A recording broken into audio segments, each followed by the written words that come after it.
Good evening and welcome to the show. I'm your host, Patrick Amara. Now, he promised Kisanja akuna muchezo, fighting corruption, driving Uganda to a middle-income status, political stability, and construction of the standard gauge railway 5 years after.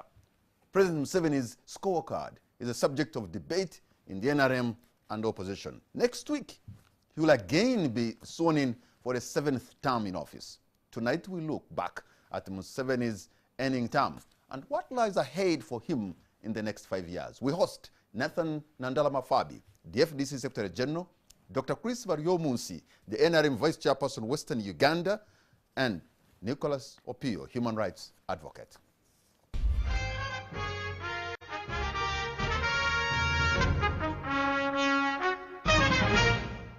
Gentlemen, we are on air, and I want to thank you so much for having honored our invitation. A warm welcome to all of you. Thank you very much. We will be looking back at the last 5 years of President Museveni as he projects again to lead us, because he has the mandate. He has gotten the mandate on 12th May next week. On Wednesday, he'll be swearing in. But I want to take you back on what he said on that day when he was sworn in, and then we can carry it from there. The NRM has been in power for the last 30 years and has brought Uganda from the abyss of insecurity and despair to now the threshold of becoming a middle-income country by 2020.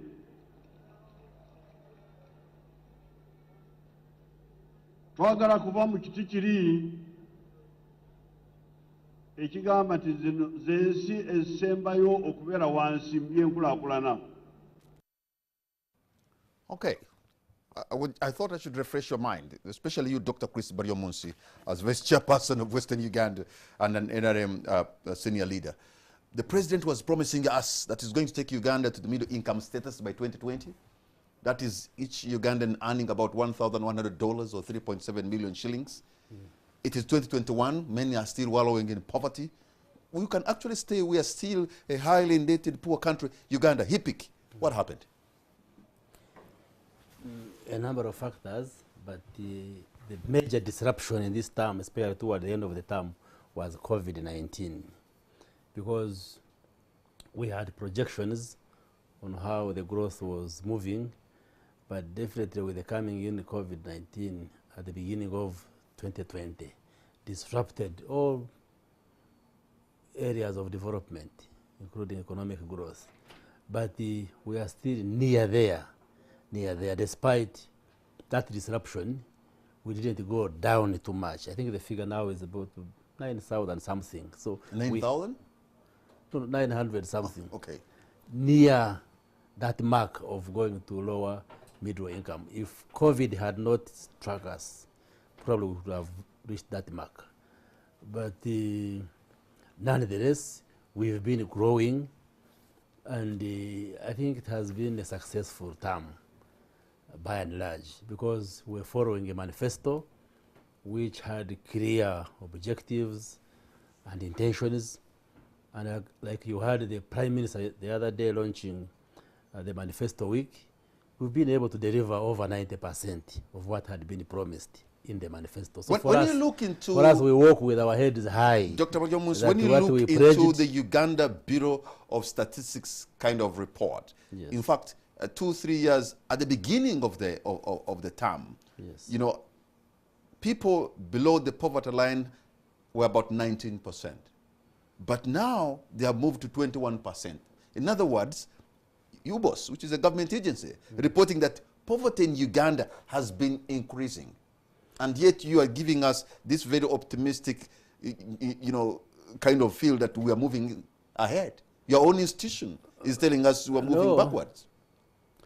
People below the poverty line, in the early 90s, the estimate was at 56%. It fell to 44, fell to 35, fell to 19, then there was a slight increase to 21. So you want to blame that on COVID also? No. Because of the climate changes. In the 2016 and thereabout, there was severe drought, especially in the eastern and northern parts of Uganda. And actually, the indicators from eastern and the north are the ones which weighed down that indicator. But when you draw a curve, a line of best fit, you still see a downward trend despite that outlier of what we call an outlier from 1921. But generally the trajectory shows a downward trend. So you cannot say poverty is increasing. You should see where are we coming from and where are we now. And I'm sure if new assessments are done by UBOS, we should be able to see that we have So gone what down. have you since But done it is- to mitigate the effects of drought? Because look, we have, if you visit almost every village in Uganda here, you'll find there's a stream flowing. We have water everywhere. In eastern Uganda, for example, in Busoga, you have River Mpologoma on the other side, you have Lake Victoria in the south, you have the Nile here in the west of them, you have Lake Kyoga in the north, and every village has water. We have more than half of East Africa's arable land. You have where to start from to change this country, because God has already done it for you, but you seem not to have done much. No, of course you must factor in the population growth in this country. We have one of the fastest growing populations, and this population, like at the beginning of the term, we're about to 42 million Ugandans. Now we project to be around 46. And that increase in population impacts a lot of pressure. But President Yes. Museveni and the NRM has been the biggest proponent of population growth, of No, population increase. In not fact, now. he says it is good. Not now. That was He then. has always been saying That- a no. big population is good. That No was matter then. the quality of that population. That was then. His message now So when is- did he change? Yes, I remember when I was still in the United Nations Population Fund, we met him together with the Population Secretariat and made presentations, and he has since changed. Now, actually, now he talks of a manageable family size, if you care to watch and listen to what he says. And I'm sure you know the campaign is on environmental restoration. Because of the pressure of the population, there is an attack on wetlands, on forests, but the government is alive to the fact that we must restore these wetlands. By, And indeed, by there are 1950, many projects almost in Uganda's this term. forest, Uganda was I can almost tell half you, of the forest cover. there are- Now it has been reduced in all the last 25 years to about 9%. Our forest cover, 9%. And you know why? Because in most cases, you have not given people alternative source of energy. Everybody who maybe has had lunch or dinner tonight, that lunch has either been cooked using charcoal or wood. And that is not sustainable, because you have not given people any alternative. How can they move away from wood and charcoal? But you also very well know that one of the areas where we have succeeded is to increase access to electricity. We have been the penetration of electricity in the countryside. I can see the people in Kinkizi using The only electricity to challenge- cook. Eh? Yes, some of them, yes. Oh, really? I do at my home in Chichizi. But of course, the cost of electricity is still relatively high. And you have heard the Okay, quarrels of the Kinkizi- president. Kinkizi, you're listening to this. I wanted to emphasize that people in Kinkizi actually using electricity. Majority to may not be using electricity, but there are people who use electricity. Let and me the go gas. to And the Honorable gas. Nandala. The Honorable And the Nandala, gas. your colleague in Parliament, you are senior leaders, although for you and the opposition. COVID came in to disrupt the projections of government, and perhaps by now we could be middle income status if it wasn't for COVID. And that's Chris's submission. Your take. Let me keep my pencil first. First, Why is that? you He's been know, scribbling I've furiously. been writing what he's I been hope you saying. don't want to use it.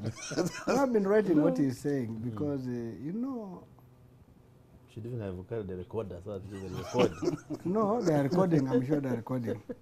You see, a lazy person will always blame a hole which is sharp. But this hole, it's not digging well because it's not sharp. And it will be always, a lazy person will have excuses at a very particular time. And I knew Baryomunsi, they started this coining of COVID recently. But we have examples. Magufuli moved to middle income during the time of what? COVID. So COVID was not an issue. And you cannot tell me that the remaining six months are the ones which cause us not to go to middle income. It clearly shows that this government has people like Chris Doctor just to try to come every time to make excuses and lie Ugandans. And I will state it very clearly. Why? UBOS is your institution. And I'm sure if you want them to change results, they can do so. Because you are the ones who pay them. And you have raised a very important issue, energy. It's a very serious issue. In every society, you need food, you need water, and this food must be cooked, so you need energy. And because you need energy, it depends where you're going to get energy. If firewood is very far from where you're staying, I'm just giving an example, Chris, because you come from Chinkizi, there are very few people who have electricity, as you said yourself, you have now agreed. It means if all of you had electricity, you would not move a longer distance to go and look for energy.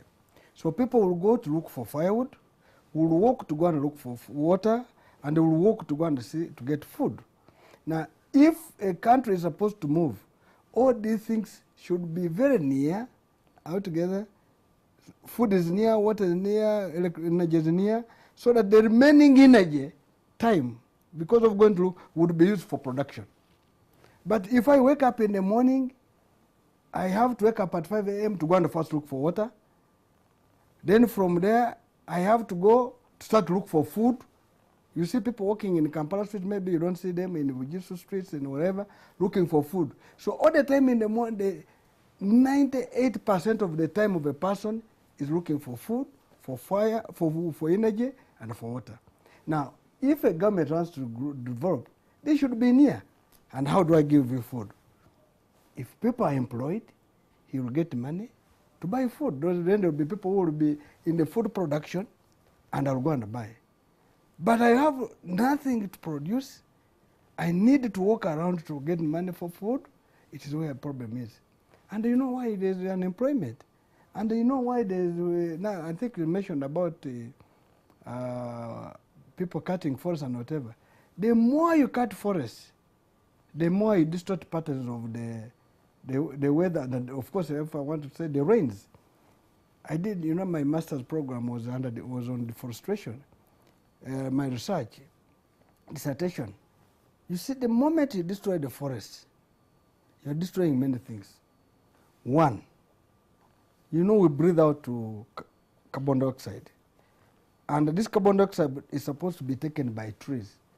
And if trees are not there, then it means you will again consume back the same carbon dioxide you have breathed out. And that is sickness. During the lockdown here in Kampala, they said we had the environment, what would they say? Air quality. Air quality was beyond red. It's when they closed the Kampala a bit that it went down and slightly went to green. Why? Because our populated area, the area what could consume that bad air, the swamps, we have drained them. The forest which would have been here, Mavira and whatever, you know Mavira where it is? The trees are just on the main road. But behind there are no trees. Here in Ruero, because you fear that because you use the forest to win war here, you cut all the trees, Ruero is dry. So, Baryomunsi, you're my doctor, my brother. Let us be sincere. If you have failed, seek knowledge. If you have failed, seek help. This country cannot be moved by only lies. You need to come up with proper policies which can move this country. And I want to give you some. One is, what is our level of indebtedness? Today I saw you in Parliament supporting a loan. I just kept quiet. I just said, I'm tired. I'm tired. The more you borrow, the more you have appetite on borrowing, the more you endanger this country in debt, both local and foreign.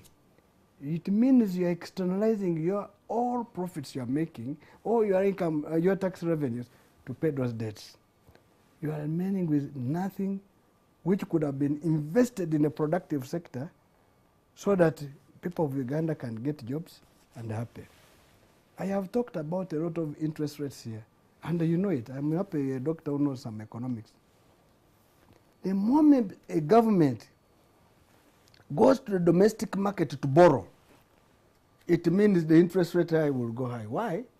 Because the demand for the money, which will remain there, the little, the banks will lend us the wananchi, will be very expensive money. And when you go and borrow expensive money, you either lose what you put there as security, or you fear to go there, and if you don't invest, there's no jobs. That's why you see, oh, we need investors. You get Indians, you get Chinese, so after getting profits here, enjoying tax holidays, they get away. What would have been is to invest in the locals, Because if Opiyo here makes money, and it remains in Uganda. But if an Indian makes money, he takes out. Why give Indian holidays, tax holidays, a Chinese, and leave your own people? Those are the issues I want to tell you that to develop this country, you will not develop with the people who have also a country to go and develop or to make for. You need yourself to invest in your own people to make it. That's number one. Number two, infrastructure is very important. And one of them is the roads. Recently, you have said you have done roads. We can assume you have done roads. I hope you use the... You're not aware. You said I'm not aware, because I'm telling why I'm not aware. Have you seen this northern bypass, where you're going to join the Busega there?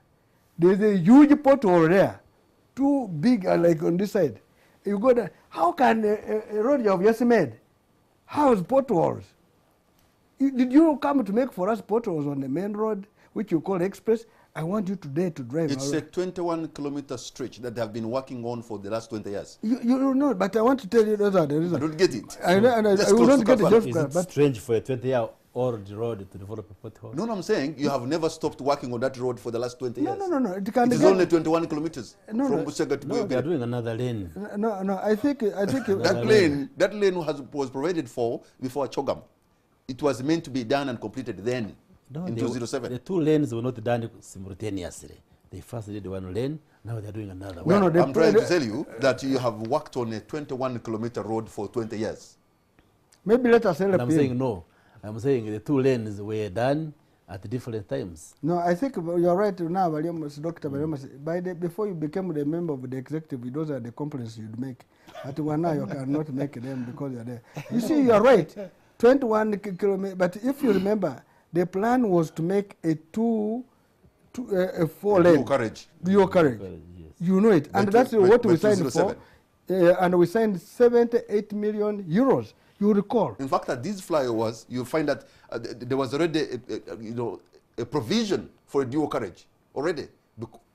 Because when they put these flyovers, they never put them down because the provision was already there. It was meant to be a dual carriage from the very beginning. Exactly from the beginning. And that's when they extended it, if you are not aware, to 100. What's the problem on that? Now, the problem is the money you have got finished, you have gone to borrow more, and it has also got finished. But what I'm trying to raise, that the same road which should be now going to be used for 10 years at least or 20 years without having a pothole, already within 1 year, it has 2 huge potholes on that road there. And I'm sure people will, if you use it, you will see it. So I asked myself, what type of government is this? You make a road today, tomorrow it has a pothole. That means every road you make, they must have a pothole. So what you have to... 20 years. It has taken you 21 years. He has told you the right thing. You have taken 20 years to make a dual road. You have got it defeated. The lifespan of most of the roads we do here is 15 years. Now, why do you... How do we explain? Now you have to explain. Now, let me ask you. Now, if it is 15 years, and you have borrowed to pay in 40 years, so where do you get money to pay after 15 years? You see, the return should have been in 15 years if that was the case. But you have borrowed for 40 years, and in less than 5 years, what you borrowed for is destroyed. Is that economics? Why are you doing this? Because you don't want to invest. But I want to make one very final quickly, one. because I want to bring in Now, Mr. Nicholas. I want to talk about energy, which you raised. I don't know. You see, I was involved in the issue of Jagali. They said I was an economic saboteur. We told them this thing won't work. Now I've seen, you have seen. We told them, Umeme, these people are just wrong people. Now I'm told the president said you misled him. I hope you are among them who misled him. I don't remember if you had, but you might have been doing it. Now, power. When we became, I was voted to the parliament. Power. No, you may have misled him when you're out. Not only those who are in power. You see the problem. I think one of the things is electricity is the most vital thing. And if Tanzania, 99% of Tanzanians have power. And Tanzania... Are you sure? You better get to research. I have been there. You see, you might have been there before Magufuli took power. But if you have been there and going to go down there as if you are going to Malawi, come here up to Dodoma. Yes, in fact, go to Mutukula here. Go to Mutukula. The Mutukula of the other side is more powered than our Mutukula here. You go here. Do you want me to take you tomorrow I can go with you. So what I want to say that if you had power which is cheap, that a villager can afford the power to cook, to do what? You would have saved this country. But the power is too expensive, and you say we have excess power, we have generated, we have dams which are not even putting power on the grid. You're quiet that the idle power whereby you cannot evacuate, but you say we have bought it even if it is not being evacuated. That's very dangerous. That's poor planning. And that's why I'm saying, Baryomunsi, to go to middle income, you must go back to the drawing board to think about it. But you see, what you have got defeated to do in 35 years, you will not do it in 5 years unless you change mindset. Okay. Let me come to you, Mr. Nicholas Opiyo. You know, Nandala. Many people have given us the example of Tanzania. The Tanzania and the late Dr. John Magufuli, he seemed to have really changed his country in only 5 years. There's something to show for 5 years. And somehow, Dr. Chris Baryomunsi and his group, they have nothing much to show as compared, for 30 years, as compared to what Magufuli could show for 5 years. Why do you think it is like that? Considering that Uganda, I think where we are, we have everything in our favor to, especially in agriculture, to do it so well, and no any other nation in this region can even dare to compete. Patrick, we make a mistake. Which one? To assume that nothing has changed in this country. If we are to be honest with ourselves and look back many years back, some things have changed. We can talk about the cost of it. We can talk about the manner of the change. The Honorable Nandala Mafabi raises the question of the debt ceiling. Projections now put our estimated debt to GDP ratio by June to be close to 50%. That's dangerous. But to say that nothing has changed would be dishonest. A few things really have changed. Uganda is not the same country back then. So let's start from the basic admission that there have been a few things that have changed. The second thing is this, Mr. Kamara, that we must begin to talk about these issues in context. When you hear President Museveni speak, he does two things very cleverly. He stretches time and said, when we came into this country, we had 70 kilometers of tarmac road in this place. We were collecting this amount of money a year. Euro now collects this amount of money. That skews the argument and puts it out of context. Because if you look, for example, at the Uganda shilling to US dollar rates in the year that he's quoting to what we are quoting now, we are collecting a little slightly over and above what they used to collect. And so if you stretch it in time, you mislead people.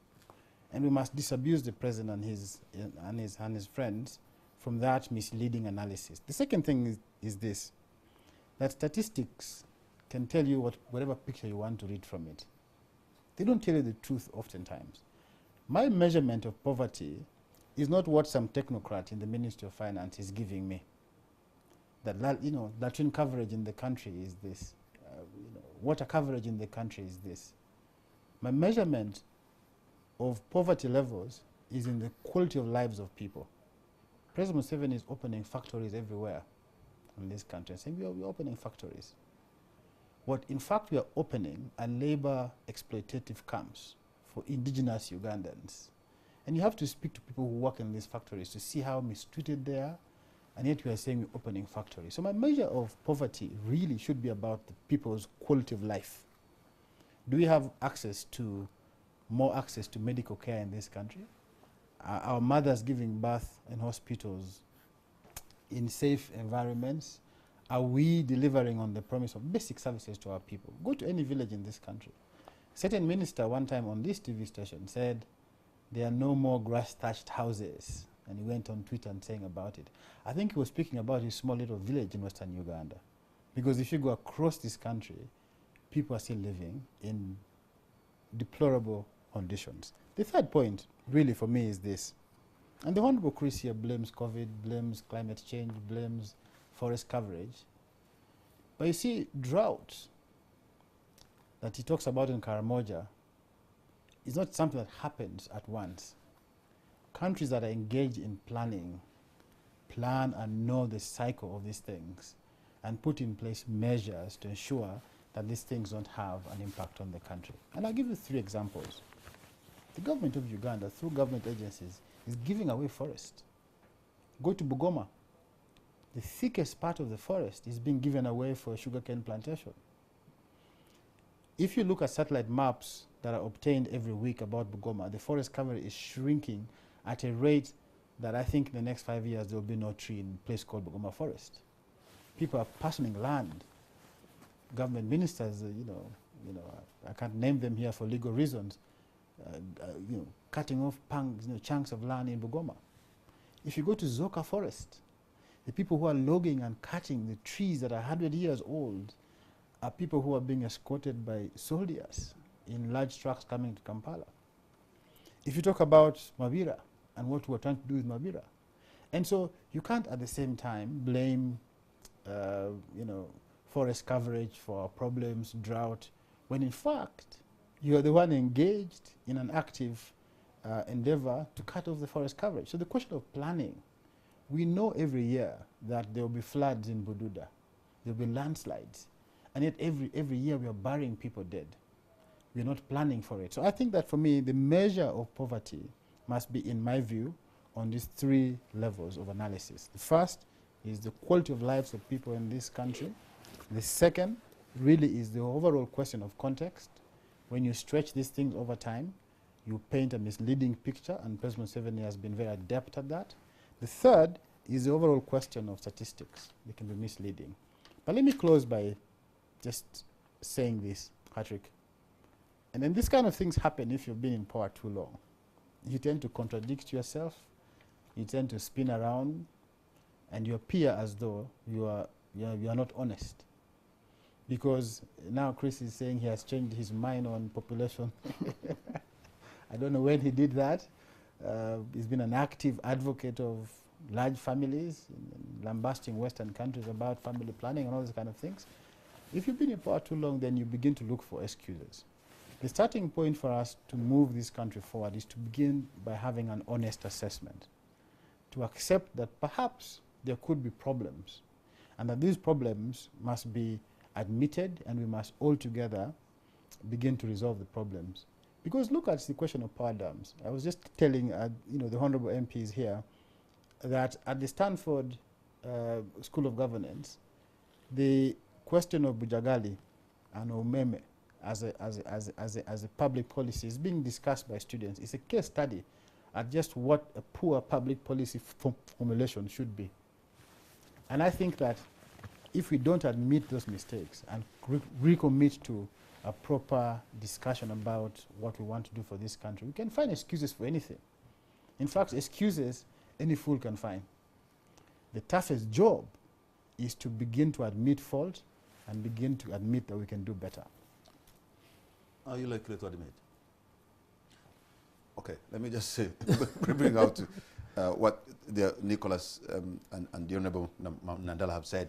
Of course, you've heard them, but I just want to emphasize the issue of Uganda's debt burden that is reaching proportions that are really dangerous, and also some kind of ecological environmental terror that you seem to have presided over. That is, we are in a self-demolition mode as a people. Not really. I think the key question is Uganda making positive progress over time? Okay, Nicholas says the president likes to stretch it back to 86. Of course, he has been the president since 86. So when he gives accountability, he should account for the time he has been leading the country. So I don't see anything wrong with that. And I'm sure all of us here were alive in the 80s, and we can flash back from the 80s, 90s, and now. Is Uganda moving into a positive future, or we are retrogressing? And I'm sure you and I agree that there is a positive trend that we have taken over the years, whether you like it or not. The Uganda of today is not the Uganda of the 80s. I'm going to accept 90s. That we have moved, but I just want to know, is that where we ought to be? Absolutely. Number really? Number two, borrowing. I think the major question should be the money which is borrowed. Is it put to good use? Otherwise, even America borrows. If all these countries borrow. And therefore, borrowing is not criminal per se, But the task, the bigger question Ugandans should ask the NRM government, that if you borrow to make these roads, are these roads there? If you borrow to extend electricity to the countryside, are you extending electricity? If you borrow to extend safe water to Ugandans, are they accessing safe water? If you borrow to increase access to education, are more Ugandans accessing education? If you borrow to improve health care, is health care improving? Those are the questions which should be asked to us. Otherwise, we are still within manageable limits of borrowing, and we are cautious of how much we borrow against the GDP and the general economy. And I can tell you that there is something to show Ugandans. Look at infrastructure. You can traverse this country. When I was campaigning to become the vice chairperson of NRM, I moved from here to Mbarara, Kabale, came from Mbarara through Ibanda, Kamwenge, Fort Portal, your place. From Fort Portal, I moved to Hoima. From Hoima, Masindi, I went to West Nile, Loya, crossed to Guru, Lira, to Karamoja Moroto, down Soroti, Mbale, Jinja, back to Kampala and Tamak. So, if we borrow for infrastructure, are the roads there? The answer is yes. What are those roads carrying? What are the people producing in those areas? Well, that's the struggle we are in, to make sure that people can engage in production and then they become wealthy. But if we borrow for roads, we can tell Ugandans that the roads are there and they are being constructed. If we borrow for electricity, have we extended electricity to communities? The answer is yes. Can they manage the tariffs are so high? Can they manage electricity tariffs? Well, this is manageable? Because I am told even members of parliament and even ministers sometimes, if you look carefully to their homes, they are also just like the rest of us using charcoal. Yes, power. And even wood. Like the president has been complaining, is still expensive, yes. Yeah, but first acknowledge that the money we have collected from Uganda through taxes and borrowed at least has managed to extend electricity to almost all districts. Yes, but the power lines are going over the poor dwellings of Ugandans. They can only look at it, they are not going to use it. Yes, well, you know even that? God, who had divine powers, took 7 days, actually 6, to create the world. And yet it was God who could have said, let everything be there. So you can't expect us to connect every home in one day. It is work in progress. But it is, we have seen countries in 30 years is a whole generation that have transformed them. They used to come here to benchmark the Singapores and Malaysias of this world. And within 30 years, they changed their countries. Yes, Malaysia is different from Africa. We have our own situation, which is different from Asia. And Nicholas is talking of quality of life. We have indicators which we use to measure quality of life. If you want us, we can engage in an academic exercise to show you whether the quality of life indicators are improving in this country or they are worsening. Things like mortality rates, infant mortality rate, maternal mortality rate, life expectancy at birth, access to most of these services, these have been improving. Mortality today, yes. If you went to Ministry of Health, they will tell you 16 or 19 women have died because of pregnancy-related complications. And that could look like numbers, but real people have lost mothers and wives and sisters and aunties and friends in this country. And it has been like this for a long time. No, I can tell you that 30 years ago, we were losing 700 mothers per 100,000 live births. It is complicated the way to understand it, but that has dropped to 336. So from 700 to 336 in 30 years. You can go and study how countries have reduced maternal mortality, and you will be surprised that this is very phenomenal, that we've been able to reduce it by like half in 30 years. Okay. It is still high, of course. We're talking of deaths. Even one woman dying is bad, but the question is, where are we? 16 women yes, where are we dying every day. The major question is, where were we? Yes, where were we and where are we? Again, you're stretching the time. No. When you say 16 women, yes, it is bad and unacceptable.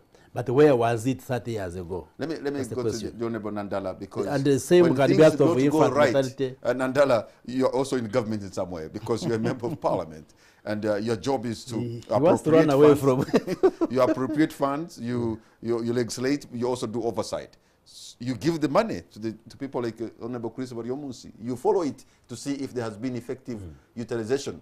You wait for them next year to give them more money. Have you done as well? You see, maybe let me start from the Constitution. You know, sometimes Baryomunsi may not know Dr. Baryomunsi. No, I also have a copy. Okay, you have. If you bring a constitution, I will bring the NRA manifesto. The yellow book versus the black The book. yellow Now- book, yes.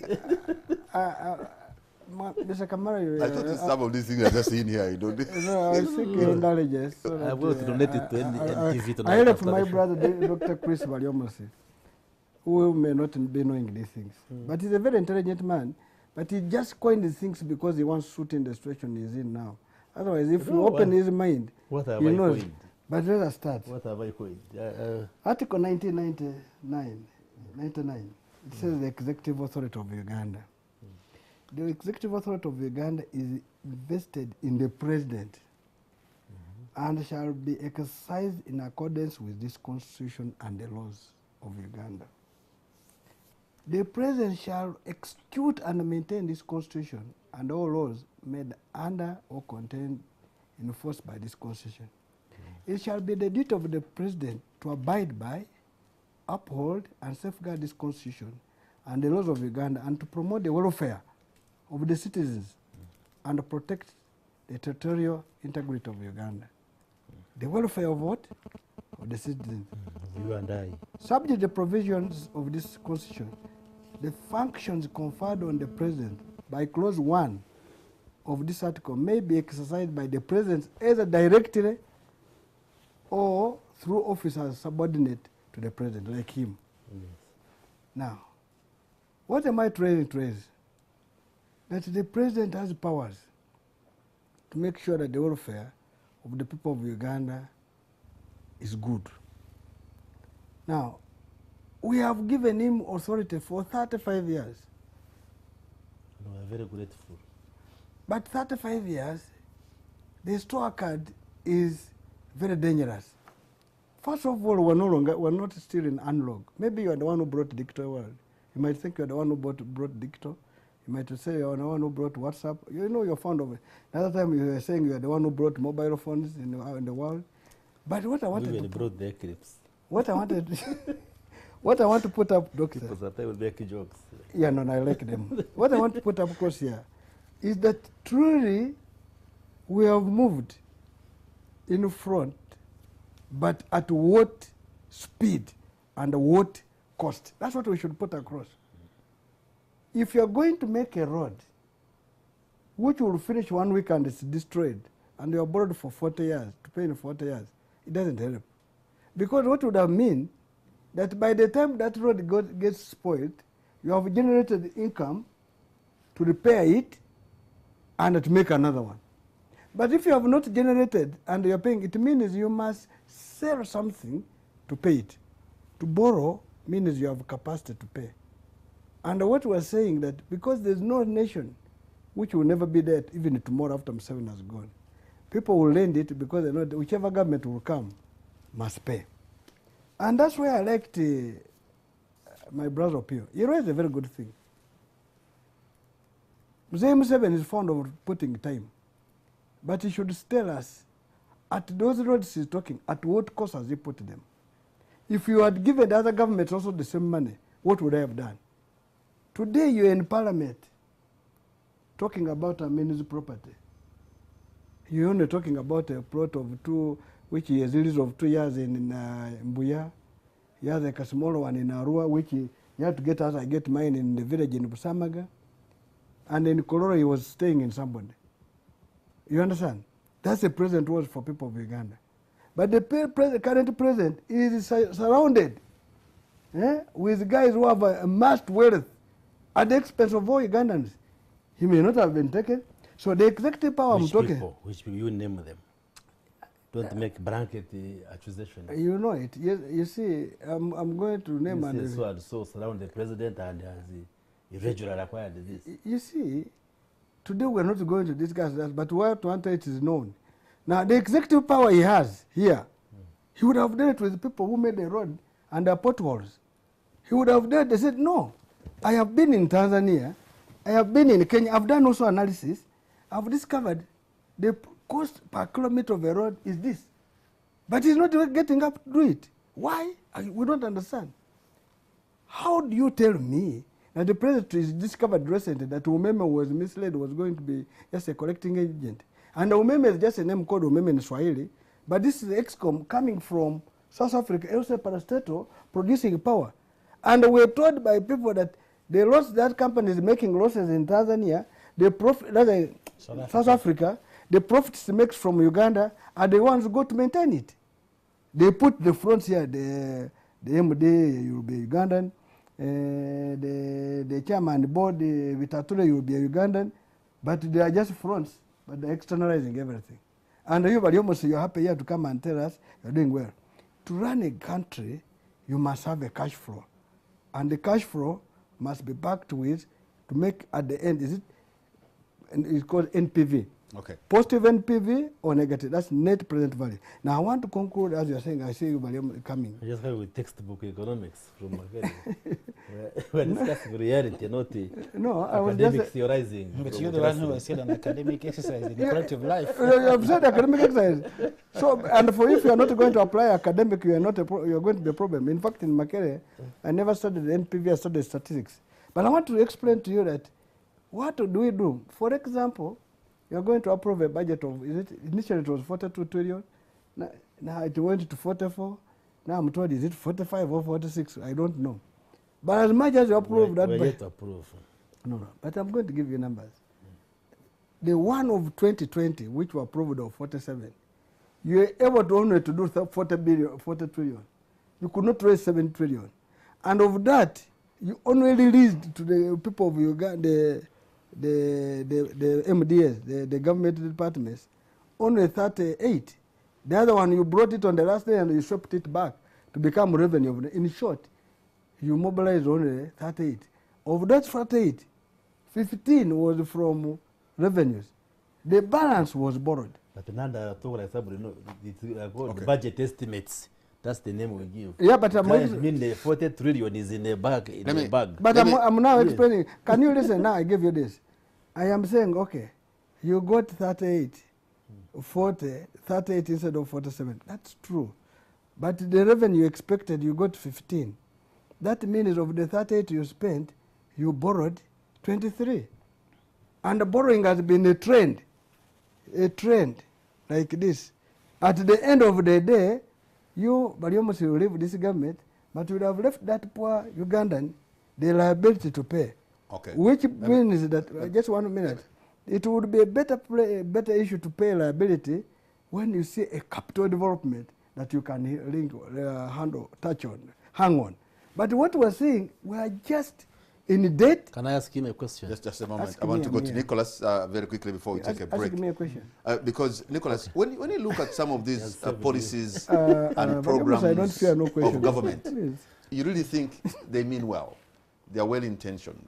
And in fact, somebody had told me that if a Ugandan technocrat is making a presentation in Nairobi, people in Nairobi there will be waiting to take that presentation, take it away. Why? Yes. Because they think that Ugandan technocrat has put something so good that whatever Ugandan presents is exceptionally good.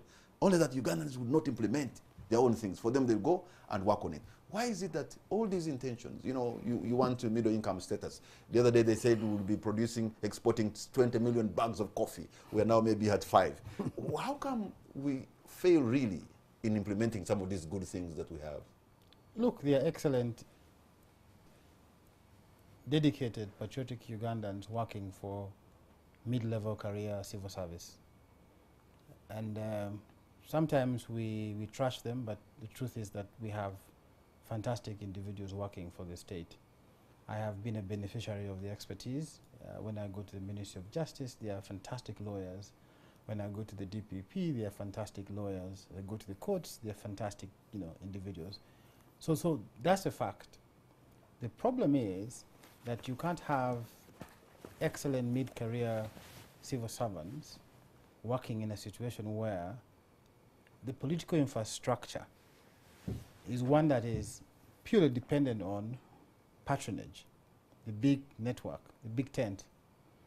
that is corruption, it is power retention, it is regime maintenance at the expense. In fact, I'm reading a very good book called The Dictator's Handbook, in which the author, Bruce, argues that people who come to power, people who retain power, are preoccupied by maintaining it. Nobody wants to lose it. And I think what we are seeing in Uganda is a classic case of a political system that pads itself on public resources to maintain power, to placate itself from the poor majority masses. You buy off a few people, and so when you appoint Chris as a minister, people in his village in Kanungu are very happy, even if they are very poor, because they have a sentimental attachment to our son as a minister. It might bring us something. You know, when he drives with with the escort car and four-wheel drive. That car he used for campaign all over the country. And people are very happy. So it is really a function. Vice President it is a function, Mr. Kamara, of a political decadence. That you have a system that is not oriented to public good, rather is oriented towards maintaining itself in power. The second way in which you maintain that power, beyond patronage, which is you create a bloated public service, you pad it with your cronies and reward political friends with them. You grab government contracts so that the minister's daughter is supplying oxygen at Mulago, the president's daughter is the one supplying uniforms, his brother is the one supplying helicopters. So you do that to maintain power. The second way is really this tolerance and reward of corruption. If you take a serious, forget about creating institutions that we create but make them dysfunctional. The country has no IGG. The country has no chairman of the Human Rights Commission.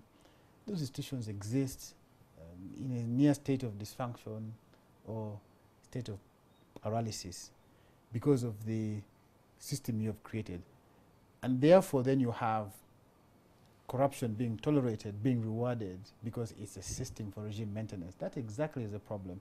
So the effort, and look at what they do very well in budgeting. They plan budget, take to parliament, they appropriate. You're going to have people come back for supplementary every now and then, disregarding budgetary appropriations. And so really for me, what you're seeing is a function of the political decadence that we have seen over time, the preoccupation with maintenance of power, so that people who serve us in public office, elected public office, will lie with a straight face, even at the highest level. Will look at you, Patrick, and lie without regret. Will look at you and find excuses, however lousy they are, and say, oh, we haven't done this because of this. Sometimes predictable circumstances. That is our problem. Okay. My analysis of it. Nicholas, Nathan, and Chris, I hope you allow me to call you by your first names. No Nicholas, No problem. Nathan, and Chris, thank you so much. We're going to take a break, and we'll be right back.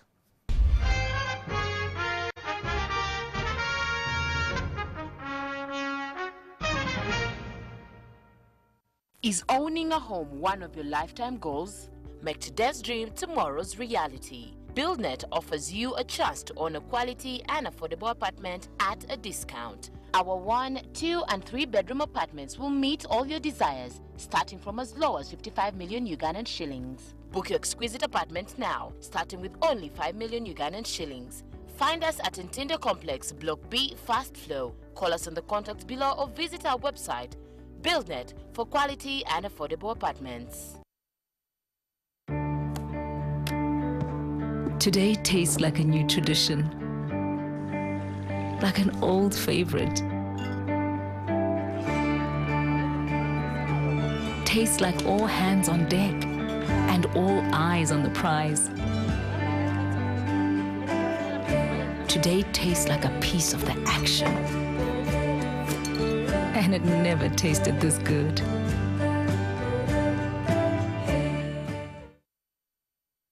Welcome to our new office. Wonderful sight. Just imagine 1, 2, 3, 4.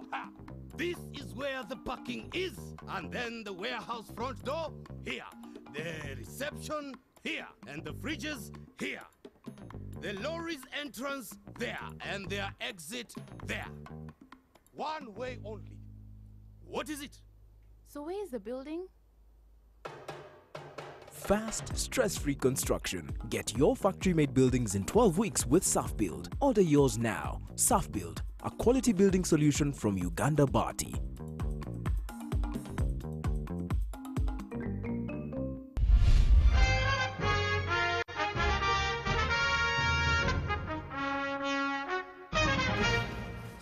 Welcome back. You're watching On The Spot. My name is Patrick Kamara. My guests tonight are Mr. Nicholas Opiyo, Honorable Nathan Nandala Mafabi, and Dr. Chris Baryomunsi. We're looking into the 5 years of the NRM before they take another mandate to lead with the president swearing in on Wednesday next week, the 12th of May. We want to look into what they promised and if they were able to make good on that promise. You know, I remember the standard gauge railway, and there's that image of the President Yoweri Museveni, I think Paul Kagame, Salva Kiir, and they went and did something in Munyonyo, an illustration of how the standard gauge railway is going to be, and they even had a timeline. Really, it is, when you look at that image, don't you get embarrassed? Embarrassed, why? Yes, there was that launch of the standard gauge railway to be constructed in our countries, but I don't think the agreement was that you start on the same day. In Uganda, the standard gauge railway will still be done, but the preliminary activities which have to be done have taken quite some time. One of the issues has been procurement of the resources to do the bigger part of the construction, and we don't have to hurry simply because Kenya has started. If we are not ready, we don't have to hurry say we must start simply because Kenya has started. We shall still be able to do it, and we're on track. We're on track. In fact, you actually need to do it if Kenya has done it, because without Kenya doing something, then you have no business working on the standard gauge railway that it has not reached Malaba from the other side of Kenya. I thought that's the argument. Yes, I'm saying that yes, we could have delayed starting, but we are still on course. It's going, like we have had many land acquisition issues here in Uganda. You see, when you talk of cost of these projects, you must also look at the land tenure and ownership system. Here in Uganda, for instance, it's different from Kenya. It's different from Ethiopia. When you look at how much Ethiopia spends to construct a kilometer of a road, and Uganda, you will think Uganda here there's a lot of corruption. But in Ethiopia, the land belongs to the state, the government. Even in Kenya, although land is privately owned, but their regime is much more in favor of the state compared to here, where we have to struggle with the owners of land before you can acquire. We have court cases which have paralyzed this standard gauge railway. I have been battling with people in Tororo. Well, our issue is you borrow money, and then sometimes you do short the job. The case of the potholes, of gaping potholes, John Nandala Mafabi is talking about.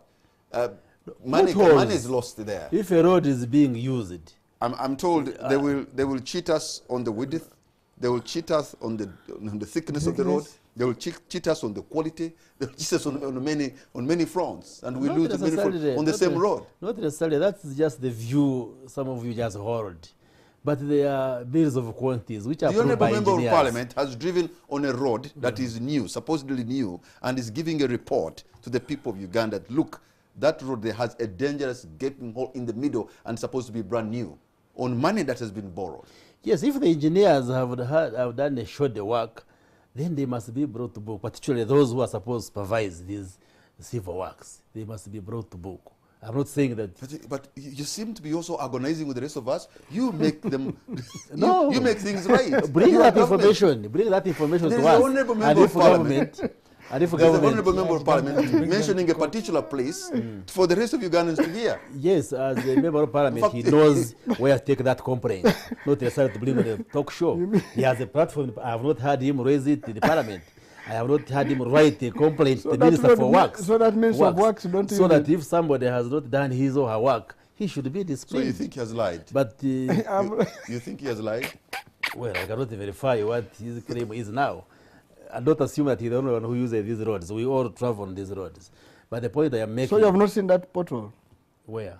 But I know that the bypass is being worked on, so I don't know what part you are talking about.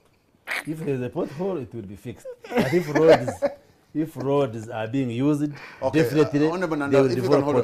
potholes. Well, he makes a point on the land tenure system. It could be different, but could it be the only reason why our our projects seem to be more inflated?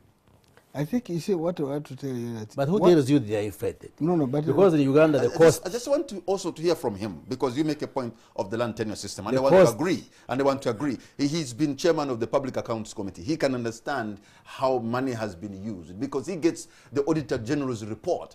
He has a vantage position to tell us, because he looks into some of the things. Engineer, don't But the reports are brought to him on his table. But even as we read them, Okay, let me hear. don't think that he lives in heaven where we don't reach. No, but I can tell you that the cost of a tarmac road, construct tarmac road in Uganda, is $1 million US.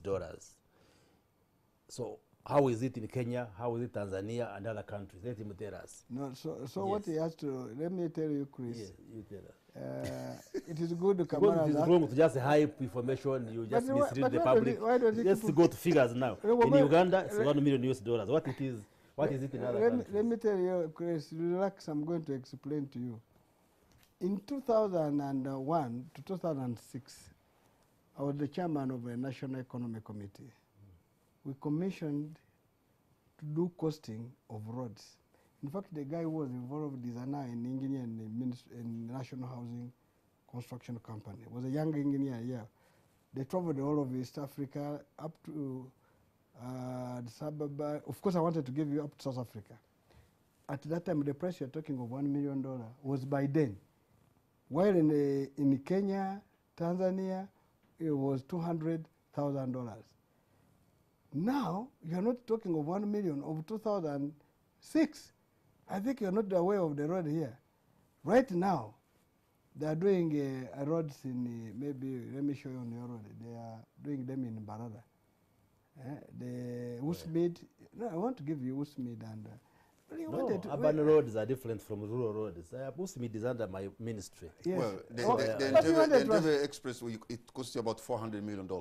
So in other words, it's $10 million almost per one. But you see, that's the reason he argues he doesn't know. But we want to help him. No. I wanted to show him his home. Pretend that you don't know who knows this. But you are very intelligent, but you don't listen. That's the problem with you, doctor. For us, we are listening. Or can you listen now? Okay. Okay, thank you. We have given an... the truth. But I'm telling the truth. Okay, one at a time, gentlemen. Thank you so much. Nathan, it's your time. Chris, give me an opportunity to speak. I am quiet. In Kenya, they made a road of, Nairobi thicker road, which is 8 lane. 8, are you hearing? 4 here, 4 here. Are you listening? 45 kilometers, 50 kilometers almost, I think 50 kilometers, at $275, $3 million. We made 20 kilometers, 4 lanes, I think 2 by 2, at 400 and I think $95 million. It's supposed to be 500 anyway. So, 4 lane, 500 million. 8 lane, okay, 4 lane, 20 kilometers, 500 million. 8 lane, 50 kilometers, 275. So, who is cheaper?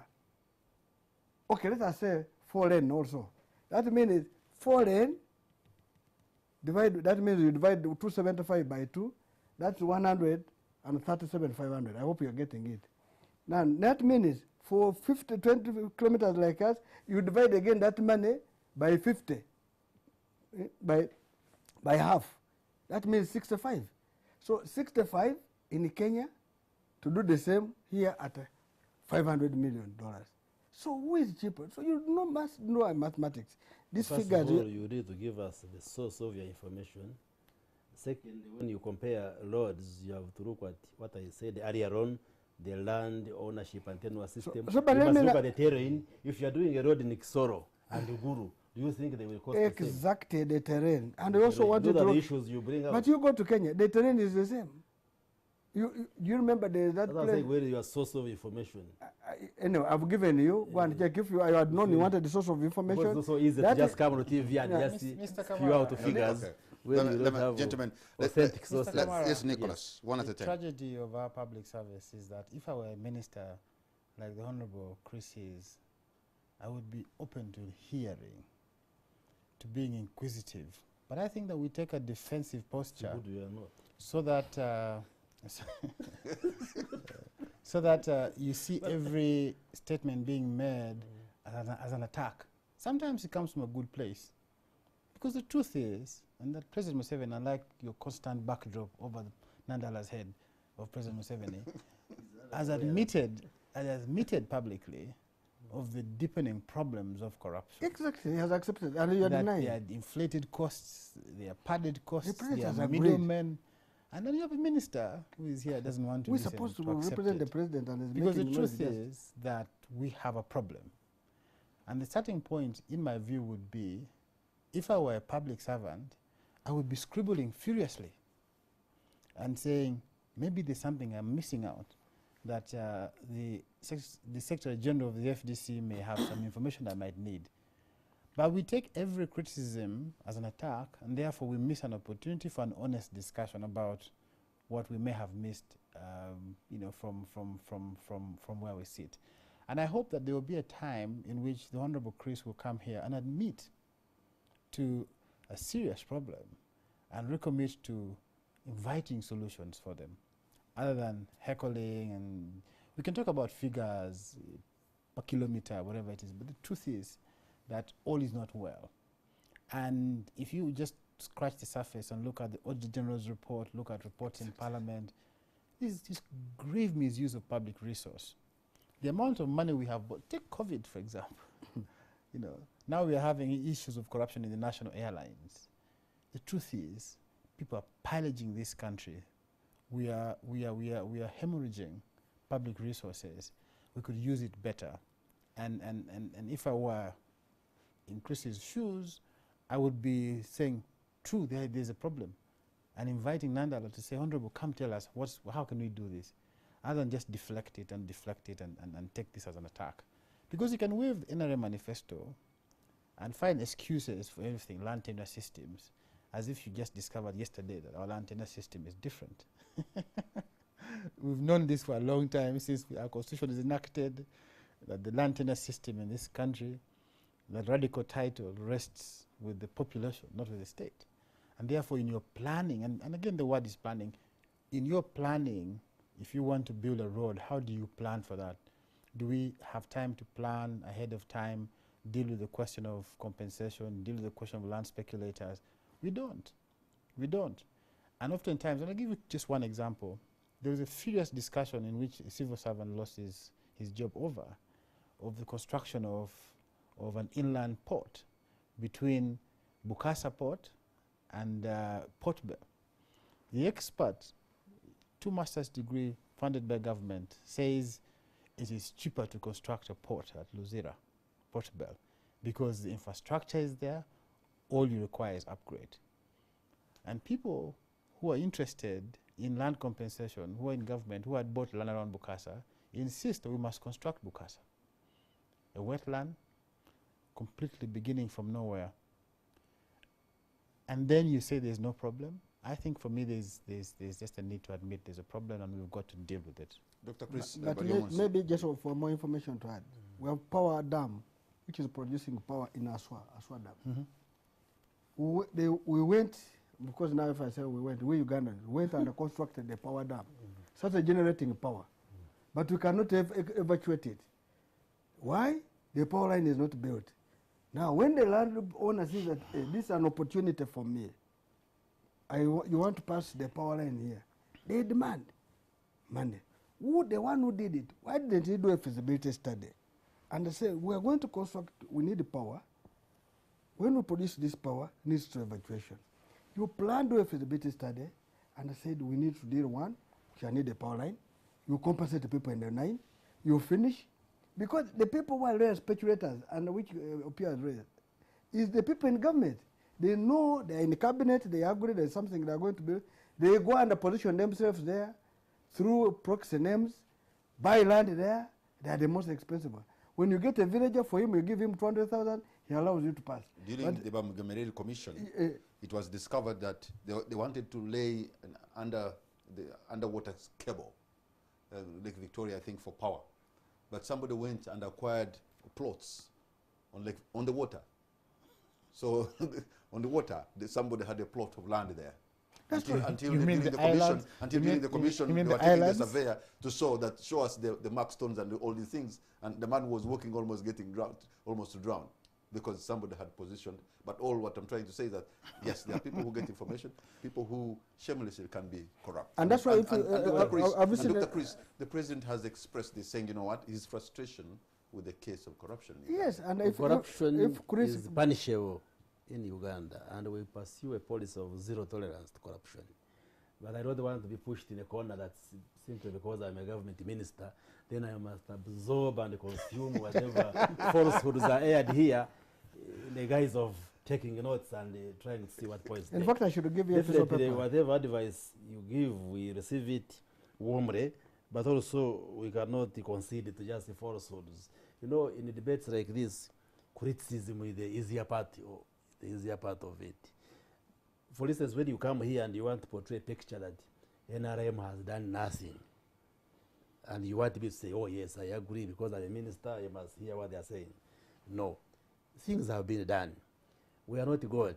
We are not operating in heaven. Obviously, something has been done. But like, yes, like Nicholas said, but at what speed? At least Nicholas admitted, yes, something has been done. Things could be better. Yes, but the Honorable Nandala, from beginning to end, according to him, nothing positive. No, I said at what speed, at what cost. Yes. I mentioned it. I think that's why you even when you asked me. There is where we are, and there is where we ought to be. We ought to be. You are here when you are supposed to be there. But if you want, okay, you are criticizing the president for taking us back. If you went back to 86 and early 90s, what was the situation? What was hindering the progress? When you see the wars, the disruptions which were there in the north, in the west, could you have attained accelerated growth when you were fighting then Obote would be also right ADF, that I could not. So Obote you would will also find that they would be right that the later years in the 80s and the bigger part, then the later years in the 80s and the better years in the 90s, Uganda was just resuscitating itself from the collapse which we inherited as NRM, but also the wars which were eating down most of these developments. So the serious work actually began in the late 90s and the 2000s. So we can explain why the speed probably is not as fast as it should have been. When you compare, for instance, Uganda, the trend we have taken with the Asian tigers. The Asian tigers were peaceful throughout. Here we have had war, so these things can be explained. But you can't say from 86, from the 90s, that we have gone backwards. There is a tremendous improvement. But also even that law can be put into context. Yes. The 1980 war, yes. I mean, when President Yoweri Museveni went to Bush after the election, by the way, the election was organized by the military commission, who was in charge at that time. President Yoweri Museveni was second or third in command of that commission that was governing the country. He was not the one who actually, the person who lost more should have been Dr. Sebogirere. He could not even win his own constituency. He promised he was going to the bush and he went. It was organized under his stewardship because he was a member of part of the military commission. That's true. What we're saying, what kind of a country? So the war began from there. Okay, what I'm saying. So why would you blame Obote that he never did well in 5 years when he was in the bush? No, you talked of war. I am discussing Obote was in war. Accountability for NRM. Because you're saying 35 but you're years. Saying there were wars. So Obote had no war. I am not discussing Obote. I'm saying what kind of why country don't you want to also accept Obote had a war? President Yoweri Museveni inherit? What was the economy like? What was the situation like? And in the 80s, the 90s, most of the preoccupation was to resuscitate livelihood and economy, and then the fight of these wars. There's a way how you actually retreat to the story of 1980, 86, and like Nicholas, and which reminds me one thing. Let me, if I can also digress it's important to know where you are coming from. My maternal uncle. We have not fallen from heaven and come here. The late Professor Kikimi Jaji. I remember as a young man in his living room, listening and watching President Museveni on TV, and he said, "You need to listen to this man once in 10 years," and I didn't understand it. And until now, because of this repetition. You see, because you are saying, we've been in power for because 30 you're years. saying the same thing. No. You are saying we've been in power Patrick, let me for just, 30 years. if I may, Honourable You Minister. don't want to give me a chance. Yes, to yes. But you have overspoken. No. I am alone against two opposition people. So I must be given more time Okay, Chris. to counter these issues from the opposition here. You Why see, would you are you the, come You are from an someone- This opposition? one is from, at least me, I'm from opposition. even him. With him, you don't need an opposition. With the Nicholas, you don't need the opposition.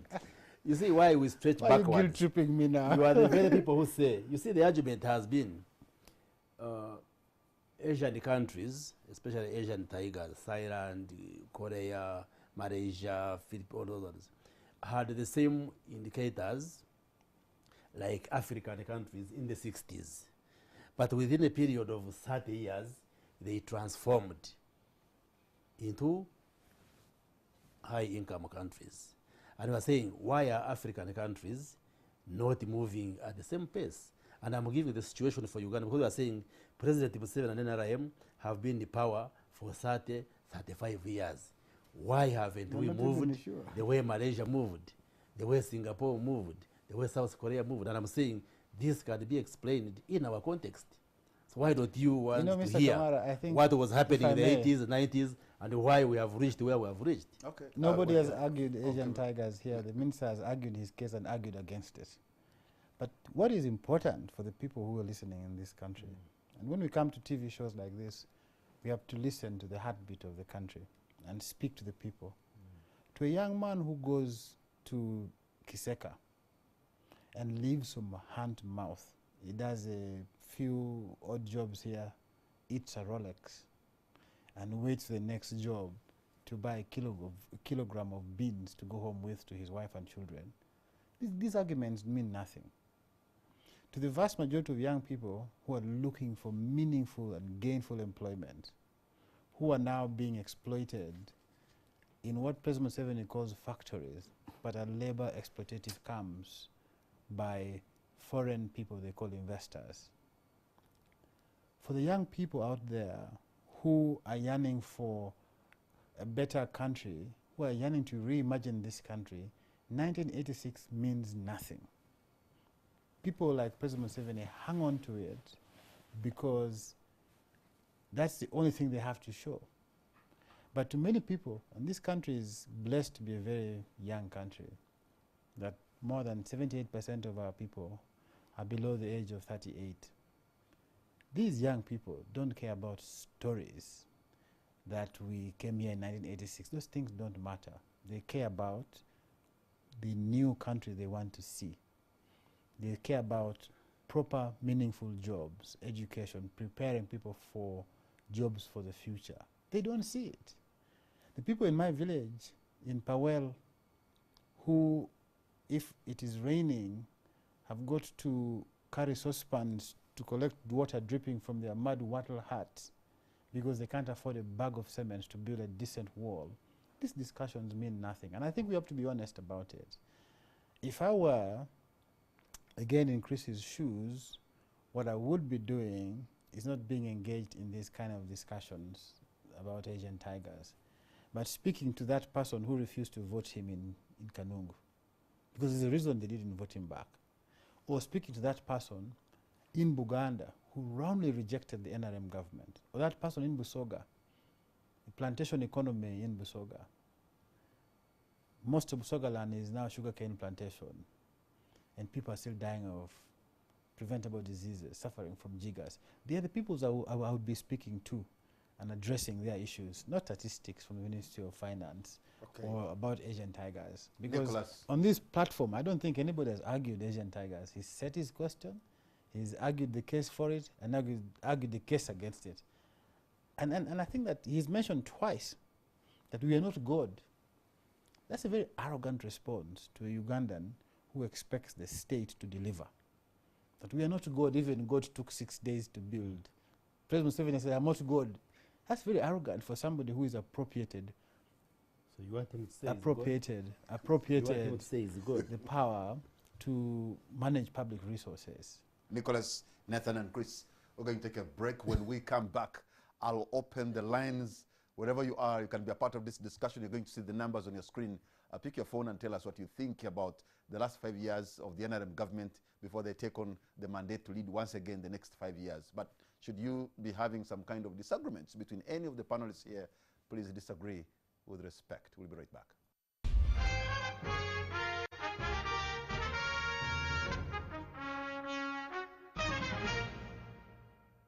Welcome back. You're watching On the Spot. My name is Patrick Amara, and my guests tonight are Mr. Nicholas Opiyo, Honorable Nandala Mafabi, and Dr. Chris Baryomunsi. We're looking into the 5 years of the NRM government that are coming to an end before they take another mandate next week.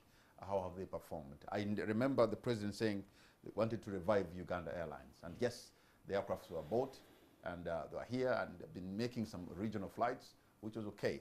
But just a few days back, I saw the Minister of Works saying he had suspended the entire management leaders of Uganda Airlines. And yet, all these, I think, cost about $400 million to bring them here. And it looks like, Chris, what went wrong? This baby of NRM to revive Uganda Airlines seems not to have worked so well. No, the airline is up and running. But like I said, we pursue a policy of zero tolerance to corruption. When corruption is detected, when mismanagement is detected, it is punished. So you should be thanking the minister that he has detected mismanagement or irregularities and is taking action. I think you would condemn us if you knew there is mismanagement and the government is just quiet. It's just quiet. I have a call online. Yes. But the airline is there. It is yes, running. sir. I have moved with the plane. It's one of the most comfortable. Yes, it is. I have a call online. Hello. Hello. Yes, hello. Yes, good evening, sir. What's your name and where are you calling from? Godfrey Kisanga from Bunga. Kwesiga in Bunga, you're on air. Yeah, thank you very much. It's really a disgrace to see what the Honorable Minister defending life. He has done this every time. Really, should we be talking about corruption at this time? When the President led the war against corruption, and corruption every day. I'm really grateful to Honorable Nandala Mafabi for his contributions and to the lawyers. But for the Honorable Minister, I think he really needs to revive his talk every time defending life. We are so sad and we are tired of such life. Thank you very much.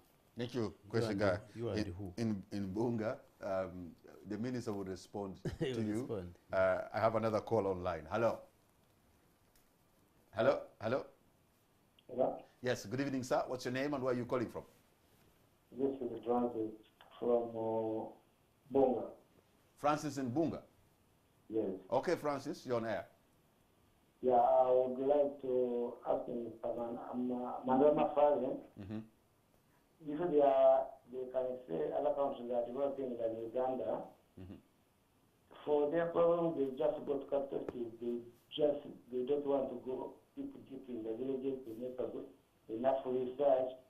They see per capita how many people are suffering in China because China has developed something. People are suffering in Hong Kong, Malaysia.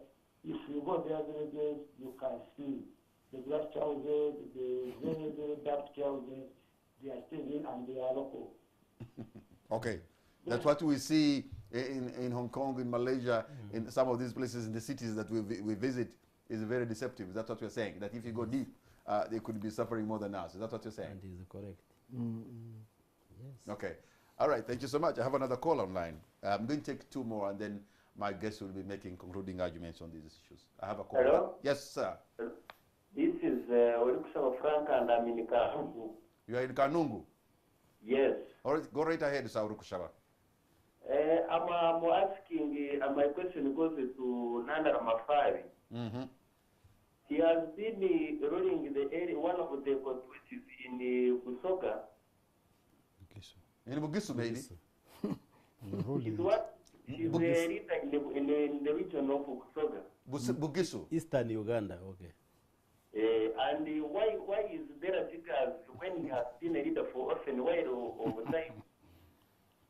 Okay. I don't know. The other thing. Yes, Mr. Rukushaba, you're on air. Continue with with your comment. I'm giving thanks to Honorable Dr. Prince Baryomunsi for having presented the Chigezi and the Chinjiz very well, because we are seeing some kind of prosperity in Kanungu and Chigezi at large, compared to other leaders whom we have had for the rest of period of time. Okay. Thank you. Thank This you. would give a credit to the government of NRM, but there is need to improve, more especially some of the leaders who are acting as rebels in the government, and hence they are putting Uganda backward.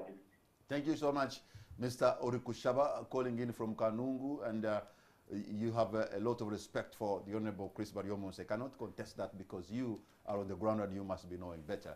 Let me take another call online. Hello. Hello. I have a call online. Hello. Yes, hello. This is Emmanuel from Kisasi. You're from Kisasi. What's your name once again? Emmanuel. Emmanuel in Kisasi. You're on air, sir. Yeah, regarding the topic about roads, I'd love us to view where UNRWA is in Chambo from. It is so disappointing. It is so disappointing to find that the road in Chambo where UNRWA is devastating.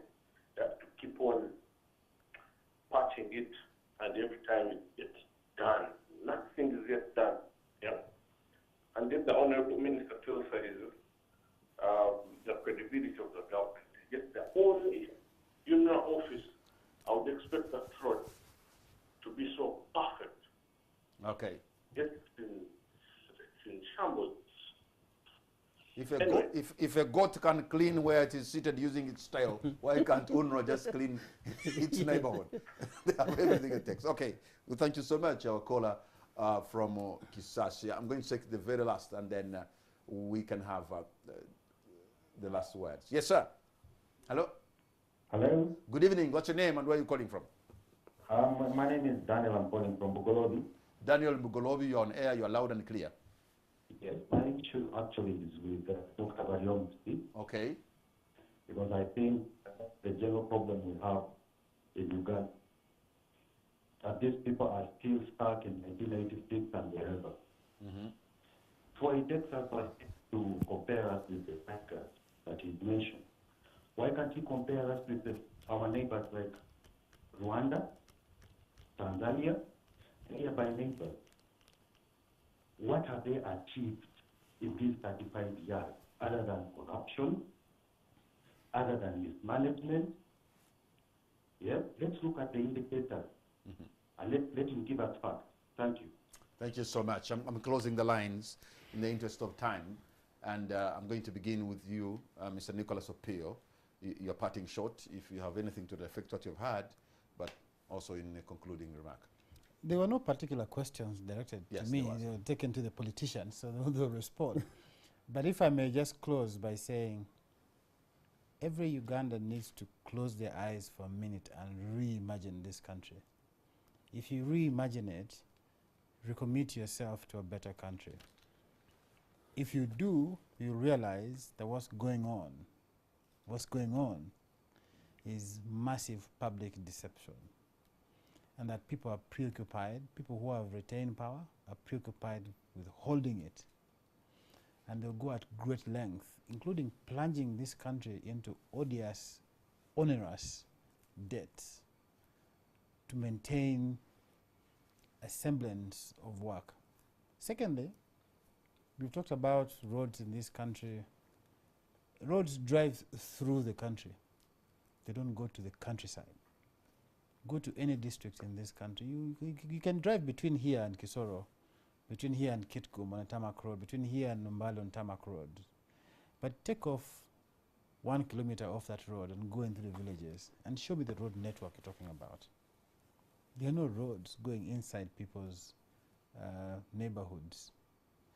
If you just venture, so we are also just painting a picture of kilometers of tarmac that's driving across the town or across the country, not connecting villages and small areas to be able to say we are a connected country. Thank you.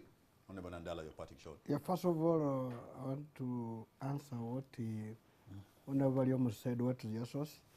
on the road cost. I want to ask him to go under Google. For Kenya, you put it there, Thika Highway, cost in Kenya. It will bring you $360 million. $60 million. Of 275 is for the road. 85 was used to make extensions to other parts of the feeder roads in the area. So the road of 50 kilometers went for 275. Google Uganda, it will bring you $476 million, and it is a 4-lane, while in Kenya is 8-lane. So where you wanted to see the source, go under Google. Mr. Google, sir. Google. No, you Google, because it's a press, that's the public document, and I want everybody who has that, they will Google and might call you, and I've advised you to. By the way, nowadays you don't need to look for many things. You enter something, you can enter even Baryomunsi's name, it will bring it from Kanungu. When it comes to government issues, is a good liar. It will bring it up. So these are things. Now, Mr. You quote authors, not Google. You say a document authored by this. That's how we quote from the intellectual point of view. Don't worry, go and put in. Because you can put in a camera, it will bring so many camera, then you say camera of what is it? NTV, it will bring and it click on. I swear you go and Google, and I'm sure you're going to call me tonight. Now, what I'm going to do, tonight, all these questions that I've raised, the one of Kanungi doesn't know even when I come from. So when he asked Osoga, I think he was meaning another Nandala, so I will not answer that one. That is for him. Now, but what they have put up in China, they want to put up China village. I have been to China. Let me tell you, nobody should lie you that in China, there are people sleeping in grass-thatched houses. No way. What you go in a village, they have their own power dams for powering that village. They can afford food. If you cannot afford, you'll get what we call food stamps, whereby it means you go to a shop, you'll get food stamp. And that's why in China, the same dollar has remained at one Uganda, the dollar, at 80 yuan, and I'm sure Nani knows, for years and years. The other time they said they had suppressed the dollar, but it has been confirmed it is not suppressed. And life there, the roads are big. They destroyed highways in Beijing to make the roads big. They have planted forests. Every end of month, everybody must plant 2 trees in China. That's why the climate has changed. I can tell you, you're even getting medicine from China. When you fall sick in China, you go to hospital, you'll be treated. They have a big population, but they have catered for its population. And I can assure you that when you talk about Hong Kong, that's the first word, my friend. I think because somebody gave you this, maybe Baryomunsi sent you that to ask you this. I can tell you, go to Hong Kong, it's a different state. I might go to communicate to him. Maybe even one of Kanungu told him, you call and thank me. You go to Malaysia.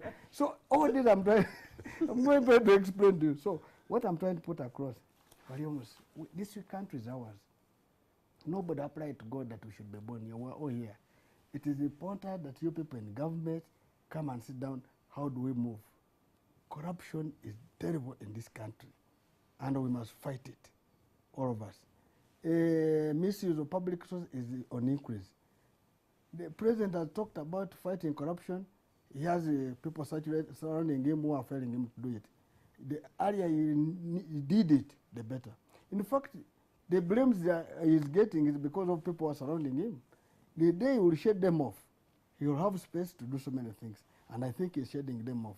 Okay. For you, Baryomunsi, my proposal that to Mr. President Museveni, that you are going to make a cabinet, create a ministry for people who defend lies, and they give you.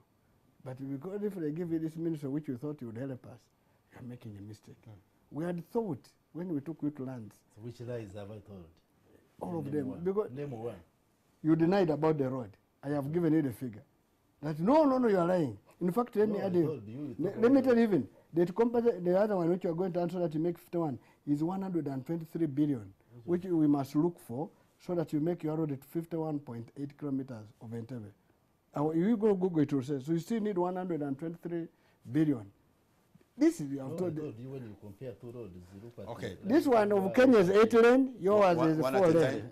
And I've given you data. If you can't confirm it, if even people now are Googling, they will come and tell you that what Nandala said is right. Thank you so much. And from now, you must know that I never come here to make something which I am Honorable not. Nandala, thank you so much. Dr. Chris Baryomunsi. Yes, I want to thank the callers. Kwesiga says, I am just defending lies. If I was intelligent, he would have said, you said this lie, this lie, this lie. But you can't say that whatever I have said is a lie. When I say there are tarmac roads, according to him, it's a lie. When I say there is electricity in Uganda, it's a lie. So I think that kind of extremism and radicalism and obscurantism is what sometimes Ugandans use to deny the opposition a chance to lead this country, because we should be objective, acknowledge what is correct and condemn what is not. So if you think whatever I have said is lies, a majority of Ugandans are watching us. No, we haven't ever Now, expressed. Francis is correct. But at Other countries, before I came to politics, I used to be a UN advisor, and I traveled widely in the countries of Asia, whether it's China, Indonesia, Bangladesh, India, Sri Lanka, Philippines. What Francis raised is correct. What you see in most Asian countries is a high level of inequality, with a very high rich class and abject poverty among the low classes. There are countries in Asia where somebody has to remove iron sheets from his house to go and have his child treated. Yes, I have been there. So Nandala doesn't know. For him, he just goes to Beijing, doesn't know rural Asia. I have been to areas. No. I have done work in those rural areas, Thailand, Brunei, most of those countries. No, Brunei is the third world. You don't even know. No, Brunei is a very rich country. You don't know. I have just been to Malaysia just a few weeks ago. I have been to rural parts of Asia. What he's raising is correct. You see, a super high class which is rich, just go to India and go to rural India and see what is there. Rural India. India, so what he's but raising is India correct. For you just want to answer on the surface, but his observation is correct from us who have been there. Orisha Frank, I thank you for appreciating. Emmanuel, UNRWA, we shall take that feedback to UNRWA that they should start from their home before the tarmac and improve the other roads. Road is Daniel, smooth. And I can confirm because I stayed there. yes, you need to jump.